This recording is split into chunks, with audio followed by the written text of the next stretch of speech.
Have you been experiencing some nagging hip pain? Maybe it's bothering you when you go for a long walk, or you get up from a chair, or even getting out of bed in the morning and you're feeling old and stiff.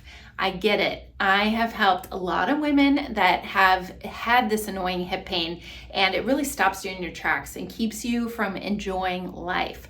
Well, today we're going to talk about the one thing you should not do if you're having this hip pain and what can make it worse. My name is Dr. Dawn Andalone. I'm a physical therapist that specializes in women's health and pelvic floor therapy, and I see a lot of women with chronic hip pain that comes and goes, and it doesn't quite get to that 100% and making them feel like they can do the things that they want to do. So I find that there is a common denominator if you have these kind of symptoms, and what people are doing that can cause more irritation in the joint and also make the symptoms worse. So hip pain can come from a variety of sources, and today I'm going to talk more about the hip pain that's localized kind of on the side of your hip. This could be from something called trochanteric bursitis, having bursitis in your hip. Bursa is like a fluid-filled sac, and it pads the joint and the muscles lay over it. And if you're getting this nagging or aching in your hip, and I find that women, when they're sitting in a chair and they go to get up, that's usually when it hurts the most, or it just feels like an aching, throbbing through the day. They may have days where it feels really good, and then they may have days where it's pretty bad and they can't do a lot of activity. So bursitis can come in different forms and different areas around your hip, because you do have more than one bursa. It's not just on the side of your hip. But I'm going to talk about the bursitis kind of issue, because that can come also with having some limitations in your flexibility in your joint and around the muscles around it. Bursitis also, I find that people have muscle imbalances from one side to the other. So what does that even mean? Well, the side that's hurting can have limitations in that flexibility. You don't move that joint as much.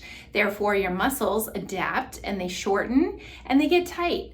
And then also, when they're tight, they're not going to be as strong as the other side.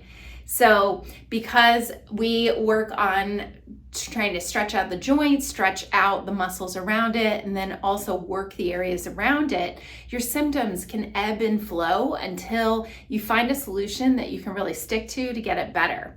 But here's the thing. Some people, they look up exercises online, or they try to just do some stretches because they think initially it feels better, but it may make your symptoms worse. So one of the common culprits that I see is going into squatting positions and flexing at that joint. Flexing means, so here is your thigh bone, and here is the hip socket. So you have a ball and a socket. So when you flex and you bend at the waist and you're going into a squatting motion, you're using the muscles in the front of your hip a lot, and then also you're hitting that joint at the top here. So when you're having some bursitis and pain around the outside of the hip, many times the outside muscles, the bigger muscles like your glute muscles in the back, are not supporting your hip as well, and therefore your mechanics are going to be off when you go to squat. So doing squatting exercises is going to tense and tighten around that joint and make your symptoms worse. So what do you need to do instead? Well, I do have another video about 4 things that can actually help ease hip pain if you are having that. So I'd go back and watch that. But in general, you do want to stretch all the muscles around your hip and make it more flexible, and therefore your muscles are going to start kicking in and they can actually get stronger. But having bursitis, if you're stretching and then you get pain afterward, you're probably doing a little too much. So you have to find that happy medium of stretching just enough, but not overdoing it. So a couple key stretches that can really help around the side of the hip and prevent some of that hip pain is a figure 4 stretch. So it looks like this. You're going to take, this is the hip that hurts. I take my ankle, I cross it over my knee, and then I'm going to pull it in toward me. You can also put that foot up on a wall, and you want to stretch all these muscles down here.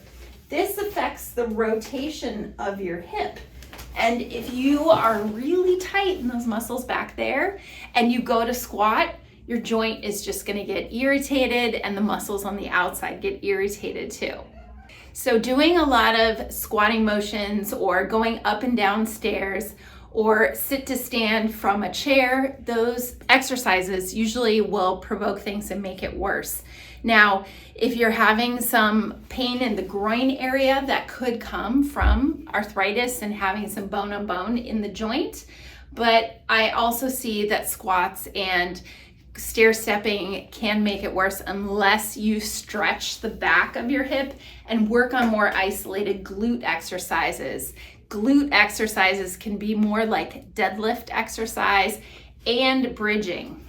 Bridging, meaning you're squeezing those muscles in your bottom and then you're lifting your hips up off the floor or off the table. You want to isolate more of the back side of your body rather than the front and flexing at the front all the time. It's more like we need you in that lengthened position rather than closing down that joint and flexing in the front.